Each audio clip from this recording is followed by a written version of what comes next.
Assalamu alaikum. Today our topic is how to find quartile, decile and percentile in group data. तो जैसे कि मैं आपको बता चुकी हूँ कि quartile बेसिकली क्या होता है एंड ग्रुप डाटा के में भी आप देख सकते हैं वहाँ पे फाइंड करने का क्या तरीकेकार है। और थोड़ा सा कॉम्प्लिकेटेड है ग्रुप डाटा के केस में, क्योंकि हमारे पास ग्रुप डाटा के अंदर ना हमें वो क्लास फाइंड करनी होती है कि जो Q1 क्लास होगी, Q2 क्लास होगी, Q3 क्लास होगी। तो हम स्टेप बाय स्टेप देखेंगे कि कैसे फाइंड करते हैं। ठीक है, तो सबसे पहले आप अगर देख सकते हैं तो ये देखें कि फॉर्मूले जो है वो आपको फिंगर टिप्स पे होने चाहिए। इसके फॉर्मूला में क्या क्या चीज़ है, Q1 हो, Q2 हो, Q3 हो, आपको ये पता होना चाहिए कि क्वार्टाइल आपके डाटा को 4 इक्वल पार्ट्स में डिवाइड करता है। तो इसका मतलब है कि इनके डिनोमिनेटर्स में क्या लगेंगे, 4 लगेंगे। ठीक है, अब आ जाता है परसेंटाइल। परसेंटाइल आपके डाटा को 100 इक्वल हाफ्स में डिवाइड करता है, तो हम यहाँ पर क्या लिख देंगे, 100। इसी तरीके से डेसाइल की बात करें तो डेसाइल हमारे डाटा को 10 इक्वल हाफ्स में कन्वर्ट करता है, मतलब स्प्लिट करता है। तो हम यहाँ डिनोमिनेटर क्या कर देंगे, 10। तो ये एक रूल तो आप याद कर लीजिए। ठीक है, फिर उसके बाद आपको L plus H by F वैसे ही लिखना है, भले ये क्वार्टाइल हो, परसेंटाइल हो, डेसाइल हो, in case of group data. ठीक है, और माइनस सी एफ ऐसे लिखना है। यानी अगर आप एक फॉर्मूला याद कर लेते हो ना तो बाकी सबके लिए डेवलप करना आसानी हो जाएगा। अब Q1 का केस है तो जो n होगा उसके साथ 1 लगेगा, Q2 होगा तो 2n लग जाएगा, Q3 होगा तो यहाँ पे 3n लग जाएगा। तो S प्लस एच एफ और माइनस सी एफ क्वार्टाइल हो, परसेंटाइल हो, डेसाइल हो, सब में सेम रहता है। सिर्फ ये वाला जो फैक्टर है ये हमारा चेंज करेगा, जहाँ पर डिनोमिनेटर चेंज करेगा, क्वार्टाइल, परसेंटाइल, डेसिटाइल के लिए डिफरेंट होगा। ठीक है, और जो n है वो डिपेंड करेगा Q1 से बात हो रही है, Q2 की बात हो रही है, Q3 की बात हो रही है। ठीक है, तो ये थोड़ा सा ओवरव्यू था फॉर्मूला का। तो अब हम एक डाटा कंसिडर करेंगे जो कि ग्रुप डाटा होगा। फिर उसके बाद मैं आपको उसके अंदर Q1 क्लास बताऊंगी, Q2 क्लास निकालना बताऊंगी, Q3 क्लास निकालना बताऊंगी। ठीक है, तो उसके लिए सबसे पहले आपको जो ग्रुप ऑफ डाटा आपको दिया जाएगा, मतलब आपको जो डाटा दे दिया जाएगा, आपको उसमें क्लास इंटरवल दे दी जाएगी और फ्रीक्वेंसी दे दी जाएगी। ठीक है, अब आपसे पूछा जाता है कि क्वार्टाइल निकालने, क्वार्टाइल 1 2 3 आपने निकालना है, तो आप कैसे निकालेंगे? आप ऐसे निकालेंगे कि सबसे पहले आप इसकी कम्युनिटी फ्रीक्वेंसी बनाएंगे और क्लास बाउंड्री बनाएंगे। सबसे पहला काम आपका ये होना चाहिए कि आपके टेप जो डाटा है उसके अंदर कम्युनिटी फ्रीक्वेंसी और क्लास बाउंड्री आपने कुछ जनरेट करनी है। तो आइए पहले हम इसको जनरेट कर लेते हैं। कम्युनिटी फ्रीक्वेंसी निकालने का तरीका क्या है कि हम पहली फ्रीक्वेंसी ऐसे ही लिखते हैं। ठीक है, और हम फ्रीक्वेंसी को देख के बना रहे होते हैं। फिर हम जब जो हमारे पास आंसर आया उसको हम जो नेक्स्ट फ्रीक्वेंसी होती है उसमें ऐड ऑन करते हैं। 3 + 2 5 हो गया। इसी तरीके से 5 + 11 करेंगे हम। ठीक है, तो ये हमारे पास क्या बनेगा, 16 हो जाएगा। ठीक है, इस तरीके से 16 + 20 हम जब करेंगे तो हमारे पास यहाँ पर आंसर क्या आएगा, यहाँ पर हमारे पास आंसर आएगा 36। और इसी तरीके से सो ऑन हम जब करते हैं तो हमारे पास ये आंसर्स बन जाते हैं और कम्युनिटी फ्रीक्वेंसी डेवलप होती है। फ्रीक्वेंसी सब तो हम क्लास बाउंड्रीज बनाते हैं। क्लास बाउंड्री बनाने का क्या तरीका है, जो आपकी लोअर क्लास लिमिट है उसमें से आप 0.5 माइनस कर दो। ठीक है, 29.5 39.5 हो जाएगा। ये इस तरीके से ये 49.5 हो जाएगा। कोशिश किया करें एक तरफ में पहले किया करें, वरना तो आप एक साथ दोनों को करने लगेंगे तो कंफ्यूज हो जाते हैं। ठीक है, तो आप एक तरफ का पहले माइनस वाला पूरा सेक्शन कंप्लीट कर लें। 69.5, यहाँ पे 79.5 और यहाँ पर 89.5 हो गया। और हमारी जो अपर क्लास बाउंड्री होती है, यानी जो बड़ी वैल्यू होती है इनमें, उसमें हम 0.5 प्लस करते हैं। तो ये हमारा क्या हो जाता है, 39.5, 49.5, 59.5, 69.5। ठीक है, और ये 79.5, इस तरीके से 89.5 और इस तरीके से ये 99.5। ठीक है, अब ये हमारे पास पूरा हमारा डाटा जो है, जो कि इनकम्प्लीट डाटा था, अब ये रेडी है कि अब इसके अंदर से हम तमाम चीज़ों को डिडक्ट करें। सबसे पहले हम डिटरमाइन करेंगे Q1 क्लास, इसकी Q1 क्लास कौन सी होगी। तो उसके लिए जो हम फॉर्मूला यूज़ करेंगे, आइए देखते हैं वो क्या है। जैसे कि आप जानते हैं कि अभी हमें इस पूरे डाटा में से जो है वो क्लास चाहिए Q1, जिसको देखते हुए हम अपने फॉर्मूला में लोअर क्लास बाउंड्री, वेट और फ्रीक्वेंसी को सपोर्ट करें। ठीक है, तो हमारे पास जो फॉर्मूला बनता है, देखें क्वार्टाइल को थोड़ा सा आप नजर दिखाएं तो वो ये थोड़ा सा क्या, ये ज़्यादा से ज़्यादा जो है ना मीडियन से मिलता है। ठीक है, तो क्वार्टाइल का जो फॉर्मूला है कि क्वार्टाइल क्लास कौन सी होगी, उसको निकालने के लिए हमने क्या करना है, n/4 करना है। ठीक है, और या फिर आप करेंगे सबमिशन बाय 4। n/4 यहाँ पर क्या होगा हमारा, यहाँ पे सबमिशन f होगा। ठीक है, सबमिशन f क्या बनता है यहाँ पर हमारा, दैट इज तमाम फ्रीक्वेंसी को जब हम ऐड ऑन करते हैं तो आखिर में हमारे पास जो सबमिशन बनता है वो है 100। ठीक है, तो 100/4 कर लेंगे हम तो हमारे पास 25 आ जाएगा। ठीक है, जब 25 जो आया हमारा, अब हम 25 इनमें से ढूंढेंगे, कम्यूटेटिव फ्रीक्वेंसी को देखते हैं। ठीक है, ये बात याद रखिए।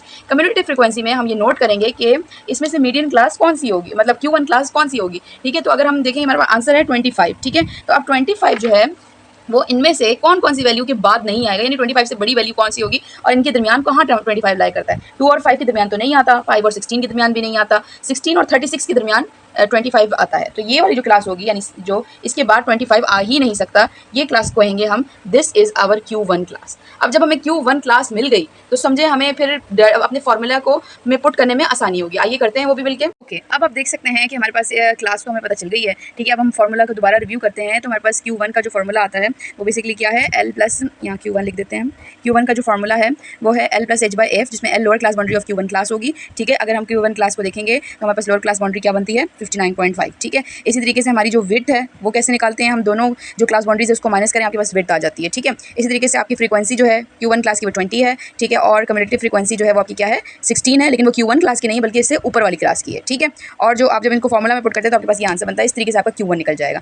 अब क्या है कि अगर आपको Q2 निकालना है, ठीक है, अगर आपको Q2 निकालना है तो जस्ट आपने कुछ नहीं करना है, यहाँ पर आपने क्या करना है, 2 कर देना है, 2n/4 करना है। तो यहाँ पर 2 सबमिशन f/, तो 2 × 100/4 हो जाएगा। जो भी आंसर आएगा वो आंसर आप जाके आप अपने उसमें ढूंढेंगे। ठीक है, Q1 के लिए डिटरमाइन करना चाहते हो कि इन क्लास में से Q1 कौन सी है, ठीक है, तो आपने क्या करना है, ये वाला फॉर्मूला यूज़ करना है, ये क्लास डिटर्मिनेशन के लिए होगा n/4, ठीक है। अगर Q2 के लिए करना चाहते हो तो कुछ नहीं, ये जो यहाँ पर n है इसके साथ आपने 2 डाल देना है, ठीक है, 2n/4 हो जाएगा। यहाँ पर भी 2 सबमिशन f/4 हो जाएगा। ये दोनों चीज़ें आप लिख सकते हैं। यहाँ पर जो n है ना वो टोटल नंबर नहीं है, बल्कि आपका यहाँ पर जो n है वो आपका बेसिकली क्या है, ये ऑब्जर्व फ्रीक्वेंसी को जो सबमिशन करके आता है वो चीज़ है, ठीक है। तो यहाँ पर आप जो है इसको 2n बना दोगे, यहाँ पे 2 इससे यानी ज़्यादा से ज़्यादा क्या होगा 100 मल्टीप्लाई बाई हो जाएगा 2 से, ठीक है, और यहाँ पे डिवाइडेड बाय 4 रहेगा। जो भी आंसर आएगा फिर आप उस फ्रीक्वेंसी को, कम्यूटेटिव फ्रीक्वेंसी को ढूंढोगे कि Q2 क्लास कौन सी है।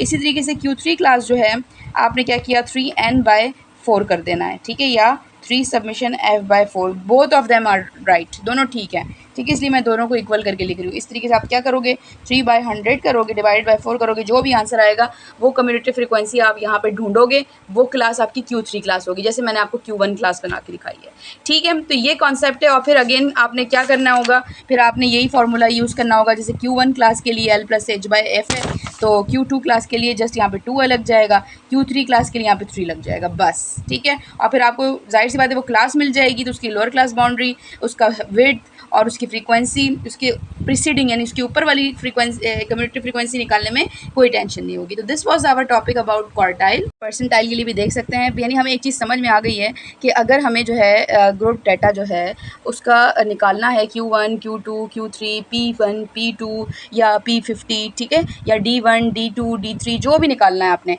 एक चीज़ आपको समझ में आ जानी चाहिए कि आपको वो क्लास निकाल के लेके आनी पड़ेगी जहाँ हम अपना फॉर्मूला पुट करेंगे, ठीक है। तो उस क्लास डिटर्मिनेशन के लिए आपको उसी से डिवाइड करना पड़ेगा जो जितने हाफ्स में डाटा को वो डिवाइड करता है। जैसे परसेंटाइल 100 हाफ्स में करता है, डिसाइल आ जाए यहाँ पे तो वो 10 हाफ्स में करता है, ठीक है, क्वार्टाइल आ जाए तो यहाँ पे 4 डिनोमिनेटर होगा, ठीक है। और जो सबमिशन होगा आपका पूरे फ्रीक्वेंसी का जो सबमिशन होगा जो भी, ठीक है, उसको आप जब डिवाइड करोगे, मल्टीप्लाई करोगे उस नंबर से जितना क्वार्टाइल वो डिवाइड कर रहा है। P1 है तो यहाँ पे नंबर n क्या होगा 1 होगा, P2 है तो यहाँ पे क्या होगा 2 से मल्टीप्लाई कर दोगे आप, 50 है तो यहाँ 50 से मल्टीप्लाई करोगे। इससे क्या होता है कि आपको परसेंटाइल क्लास मिल जाएगी कि इसमें से P1 क्लास कौन सी है, इसमें P2 क्लास कौन सी है और इसमें P50 क्लास कौन सी है, ठीक है। जब आपको वो मिल जाएगी तो उसकी लोअर क्लास बाउंड्री, ठीक है, उससे ऊपर वाली कम्यूटेटिव फ्रीक्वेंसी, उसकी फ्रीक्वेंसी, उसकी विड्थ, ये निकालना आपके लिए ईजी हो जाएगा, ठीक है। फिर भले वो परसेंटाइल के लिए आप निकाल रहे हो या फिर आप जो है डेसाइल भी निकाल सकेंगे, परसेंटाइल भी निकाल सकेंगे, क्वार्टाइल भी निकाल सकेंगे, ठीक है। आप इस तरीके से D1, D2, D5, D10, मतलब आपको मैं बताने का मकसद है कि L+H/F अगर आपको याद है, ठीक है, तो n बाय जो भी है डिनोमिनेटर वो ये डिपेंड करेगा डेसाइल निकालने, क्वार्टाइल निकालने, परसेंटाइल निकालने। फिर जो n के साथ जो वैल्यू लगेगी, यानी 2 लग रहा है, 3 लग रहा है, 4 लग रहा है, कहीं यहाँ पर आप देखें तो n के साथ इस केस में हम 2n/10 लिखेंगे, यहाँ पे 5n/10 लिखेंगे, यहाँ पे 9n/10 लिखेंगे। ये डिपेंड करेगा कि आप कौन सा लेवल का डिसाइल निकाल रहे हैं, ठीक है। फिर ये फार्मूला तो आपको आ जाएगा, लेकिन आपको जो वो D1 क्लास है, D2 क्लास है, D5 क्लास है, D9 क्लास है, वो भी फाइंड करनी आनी चाहिए, तभी जाके आप इसके ओरिजिनल फार्मूले को सॉल्व कर सकेंगे, ठीक है। तो दिस वाज आवर टॉपिक। आप मेरी इसी एग्जांपल को इस्तेमाल करते हुए, ये पूरी एग्जांपल जो है इसको नोट करते हुए आप सेल्फ से D1 और D2, D5, D9 और परसेंटाइल 1, 3, 1, 2 और 90 ज़रूर निकालिए, 50 ज़रूर निकालिए। होप सो आपको ये वीडियो समझ में आई होगी इंशाल्लाह। और जब आप इसको करना सीख जाएंगे तो आपके लिए परसेंटाइल, क्वार्टाइल और डेसाइल भले ग्रुप डाटा का हो या अनग्रुप डाटा का हो, आपको इसमें इशू नहीं होगा। Thank you so much.